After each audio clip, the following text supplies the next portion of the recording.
Ebana, jambo na karibu sana mtazamaji Bongo Super Media. Leo ndio tarehe 9 siku ya uhuru.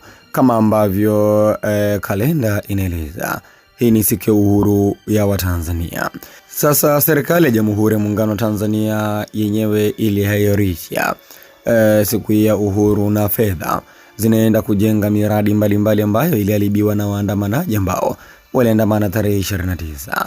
Lakini kuna baadhi ya watu wao wenyewe wanaamini ya kwamba siku ya leo tarehe 9 ni siku ya kuandamana, maandamano yasiyo na kikomo.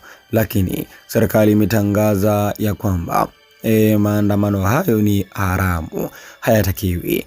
Na mpaka sasa hivi ripoti ambayo imetufikia mezani kwetu ni kwamba ulinzi umeimarishwa kweli kweli.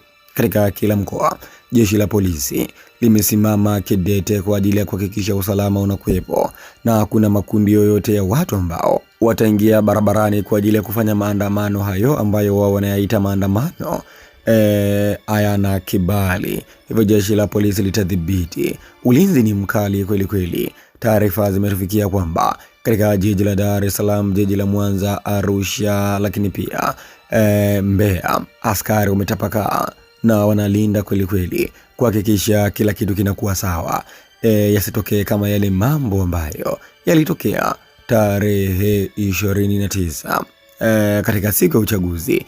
Hivi askari tripu wamejizatiti na kujiandaa kweli kweli kwa ajili ya kukomesha tabia za namna hiyo. Mtazamaji Bongo Super Media, unaona hiki ambacho kinatokea ni sawa kwamba maskari kuwazuia na kuweza kuimarisha ulinzi wa kutosha kwa ajili ya watu ambao wenyewe wanataka kuandamana ama la? Lakini mpaka hivi sasa hatujapata taarifa zozote kuhusiana na mkoa wote ambao watu wameandamana.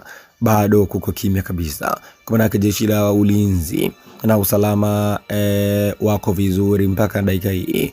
Wamehakikisha kwamba hakuna kelele wala vurugu yoyote mpaka muda huo. Maoni yako ni yapi? Andika maoni yako hapo katika sehemu ya comment.